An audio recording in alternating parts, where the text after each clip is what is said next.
berkata, sabda Rasulullah SAW kira-kira memaksud, barang siapa yang berkata-kata ketika mati berkhutbah, walaupun dengan satu kata perkataan sekalipun, maka sia-sialah pahala Jumatnya. Maka hendak kita dengar dan diam. Semoga kita bermanfaat. Inna Allah wa malaikatahu yusalluna ala nabi ya ayyuhalladzina amanu sallu alaihi wa sallimu taslima.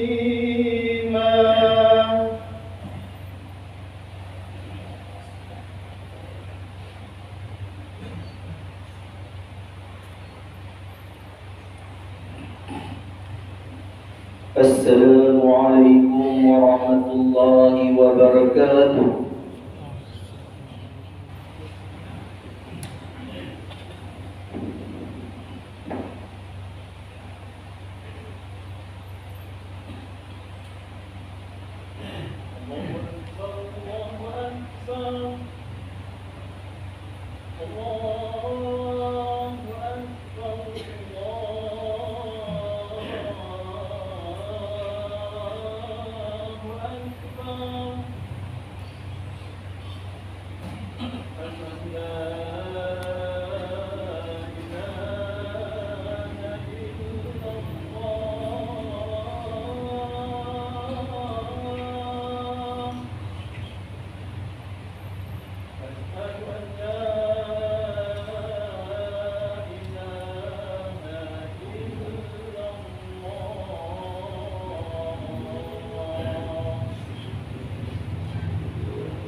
Alhamdulillah nahmaduhu wa nasta'inuhu wa nastaghfiruh wa na'udzu billahi min shururi anfusina wa min sayyiati a'malina. Man yahdihillahu fala mudilla lahu wa man yudlilhu fala hadiya lahu. Ashhadu an la ilaha illallah wahdahu la sharika lahu wa ashhadu anna sayyidana Muhammadan abduhu wa rasuluh. Allahumma salli ala sayyidina Muhammad wa ala alihi wa sahbihi wa sallim tasliman katsira. Amma ba'd, fa ya ibadallah ittaqullaha haqqa tuqatih wa la tamutunna illa wa antum muslimun. Kaum muslimin yang dirahmati Allah, takwa dan iman adalah pelita yang menyinari hati dan kalbu kita, memimpin kita ke jalan yang benar, memenuhi jiwa kita dengan kebaikan dan rahmat, memandu kita ke arah kesejahteraan dan keamanan, menjadikan kita insan yang sempurna, tenang dan berjaya di dunia dan di akhirat. Takwa dan iman juga akan menghakis perasaan yang buruk dalam hati kita dan menghentikan kebencian dan kasih sayang.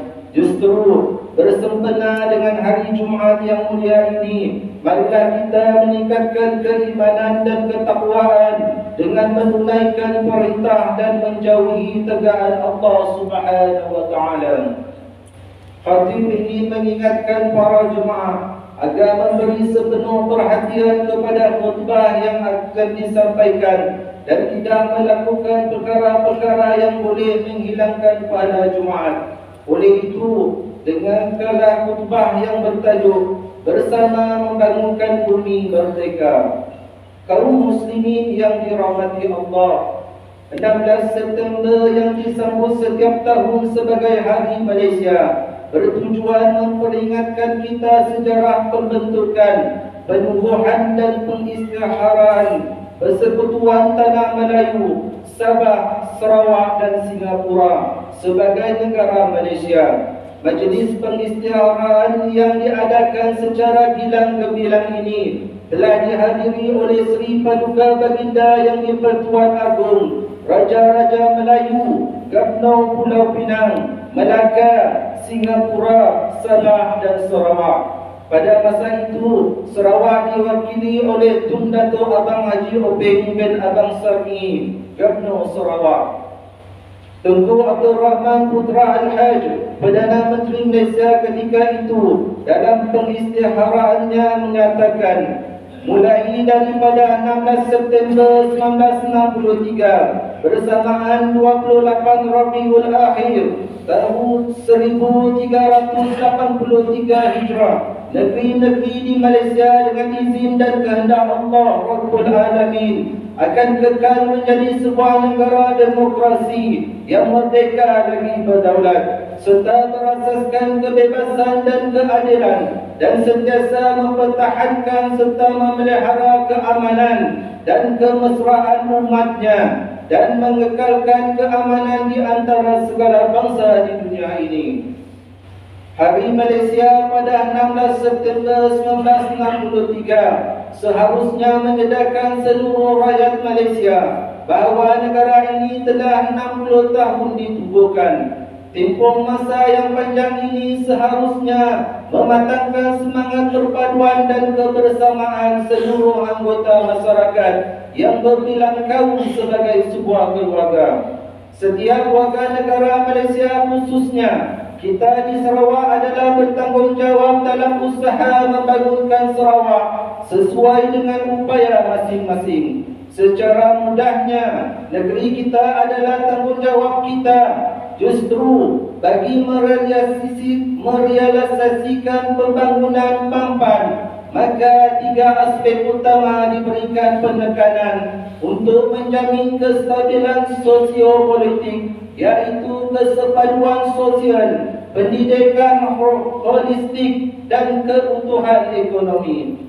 Kaum muslimin yang dirahmati Allah, kesepaduan sosial adalah kunci kepada keutuhan umat. Hal ini dapat dicontohi daripada sejarah kaum Muhajirin dan Ansar. Atas dasar persaudaraan, kaum Ansar tidak membiarkan saudaranya kaum Muhajirin dalam kesusahan. Sebaliknya dibantu setiap aspek keperluan mereka. Abu Musa radhiyallahu anhu meriwayatkan peringatan Rasulullah sallallahu alaihi wasallam yang berbunyi, Al-mu'minu lil-mu'mini kal-bunyan yasuddu ba'duhu ba'da. Maksudnya, seseorang mukmin dengan mukmin yang lain umpama sebuah bangunan, sebahagiannya mengukuhkan sebahagian yang lain. Hadis riwayat Imam Al-Bukhari dan Muslim. Seorang muslim merupakan saudara kepada muslim yang lain. Haram baginya menumpahkan darah saudaranya, merampas hartanya dan mencemarkan kehormatannya. Seseorang Muslim juga dilarang menzalimi saudaranya, membiarkannya teraniaya dan menganiayanya. Kaum muslimin yang dirahmati Allah, pendidikan holistik dan ilmu pengetahuan seimbang dari sudut intelek, emosi, jasmani dan rohani amat mustahak dalam melahirkan modal insan berkualiti. Tujuan menuntut ilmu sama ada ilmu fardu ain atau ilmu fardu kifayah, bukan hanya bermatlamatkan untuk mendapatkan pekerjaan semata-mata, tetapi merupakan tuntutan dan kewajipan dalam agama. Sayyidina Anas bin Malik radhiyallahu anhu meriwayatkan bahawa Rasulullah sallallahu alaihi wasallam bersabda, "Talabul ilmi faridatun ala kulli muslim." Maksudnya, menuntut ilmu itu adalah fardu kewajiban bagi setiap muslim. Hadis riwayat Imam Ibnu Majah. Kaum muslimin yang dirahmati Allah, aspek seterusnya adalah kekuatan ekonomi yang menjadi faktor penting dalam memperkukuhkan kestabilan ekonomi umat. Kekuatan ekonomi bermaksud mempunyai ekonomi yang mampan serta berdaya tahan terhadap sebarang ancaman luar dan dalam. Rasulullah sallallahu alaihi wasallam sewaktu tiba di Madinah, baginda sallallahu alaihi wasallam bukan sahaja membangunkan masjid, tetapi turut membangunkan pusat ekonomi umat Islam bagi menggantikan ekonomi Madinah yang ketika itu didominasi oleh kaum Yahudi. Dalam konteks Sarawak, ketiga-tiga aspek yang telah dinyatakan ini telah memacu Sarawak menjadi sebuah negeri berpendapatan tinggi yang diiktiraf oleh Bank Dunia dan pendapatan mencecah RM12 bilion pada tahun 2022. Oleh itu, umat Islam di Sarawak seharusnya memainkan peranan yang produktif dalam ketiga-tiga aspek, yaitu sosiopolitik, pendidikan dan ekonomi, untuk memastikan Sarawak terus maju dan makmur dengan acuan tersendiri tanpa mengabaikan nilai-nilai kerohanian untuk meraihkan keberkatan dan rahmat dari Allah Subhanahu wa taala. Firman Allah Subhanahu wa taala dalam surah Saba ayat 15, A'udzu billahi minasyaitonir rajim. Laqad kana lisaba'in fi maskanihim ayah, jannatan 'an yaminin wa shimal, kulu min rizqi rabbikum washkuru lahu, baldatun tayyibatun wa rabbul ghafur.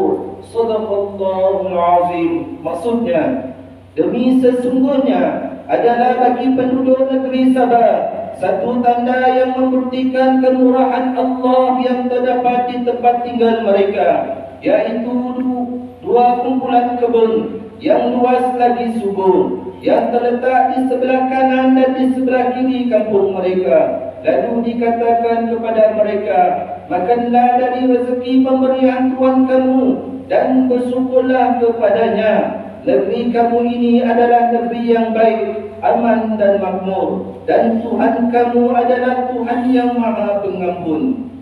Kaum muslimin yang dirahmati Allah, mengakhiri khutbah pada hari ini, marilah kita bersama-sama mengambil pengajaran dan penghayatan daripada khutbah ini. Antaranya ialah, pertama, umat Islam hendaklah bersyukur di atas nikmat kemerdekaan serta pada otak kedaulatan negara dengan menyuburkan semangat cintakan tanah air. Kedua, umat Islam hendaklah mengambil bahagian dan berperanan dalam meningkatkan kesepaduan sosial, pendidikan holistik dan keutuhan ekonomi untuk mengekalkan kestabilan sosiopolitik negara. Ketiga, umat Islam hendaklah menyedari bahawa Islam dengan segala ajarannya adalah agama yang memimpin manusia ke arah kebahagiaan hidup di dunia dan akhirat. Marilah kita bersama-sama menghayati firman Allah Subhanahu wa taala dalam surah Al-Hajj ayat 38. أعوذ بالله من الشيطان الرجيم. بسم الله الرحمن الرحيم. إن الله يدافع عن الذين آمنوا إن الله لا يحب كل خوان كفور. Sadaqallahul azim. Maksudnya, sesungguhnya Allah membela orang yang beriman. Sesungguhnya Allah tidak suka kepada tiap-tiap seorang yang khianat, lagi tidak bersyukur. Barakallahu wa lakum fil Qur'anil azim. ونفعني وإياكم بما فيه من الآيات والذكر الحكيم وتقبل مني ومنكم تلاوته إنه هو السميع العليم. أقول قولي هذا وأستغفر الله العظيم لي ولكم ولسائر المسلمين والمسلمات والمؤمنين والمؤمنات فاستغفروه إنه هو الغفور الرحيم. اللهم صل وسلم وبارك وبارك بجلالك وكمالك على سيد عبادك واشرف عبادك اسال العظام والاجل وإمام الطيبة والحرم ومنبع في والفلك والحكمة والحكم وترجمان لسان الخدام سيدنا ومولانا محمد وصل الله تبارك وتعالى عن كل صحابة رسول الله أجمعين والحمد لله رب العالمين.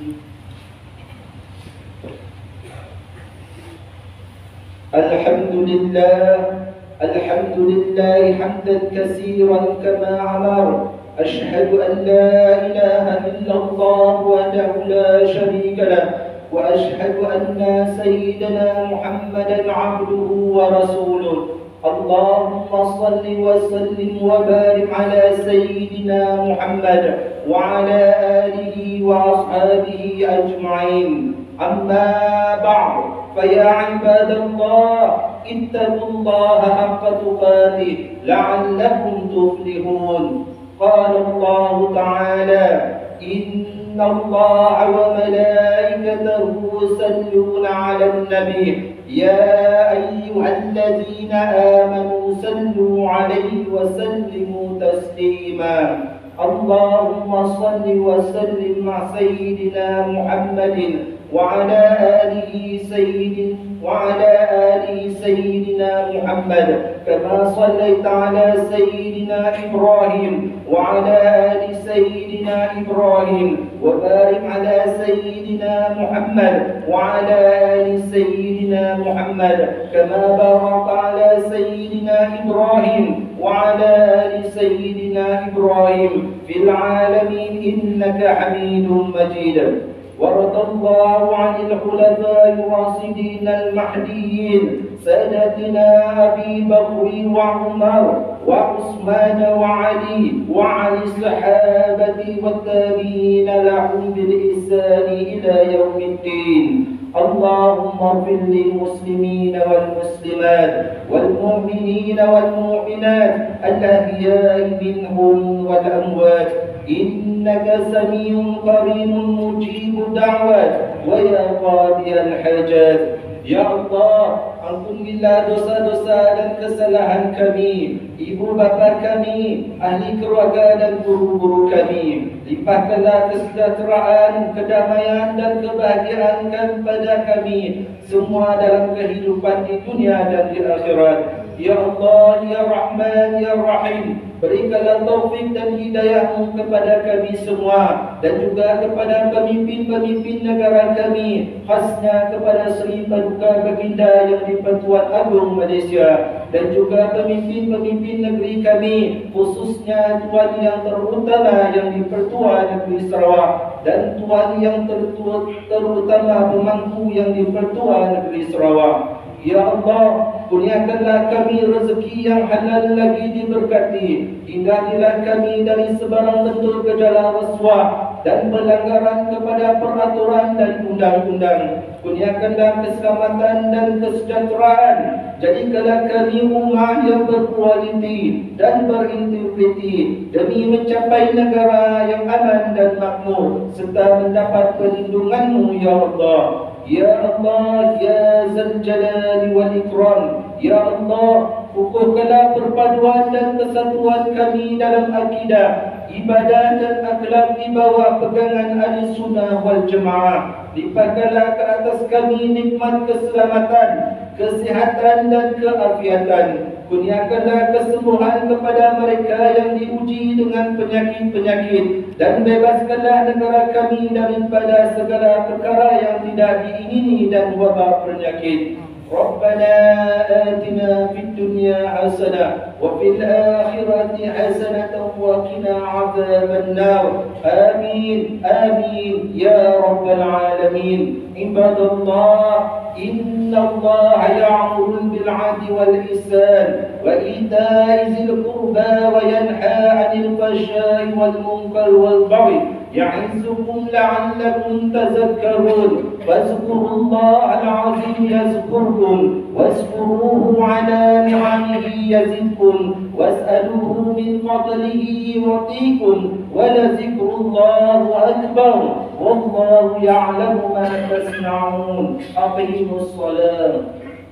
الله أكبر الله أكبر.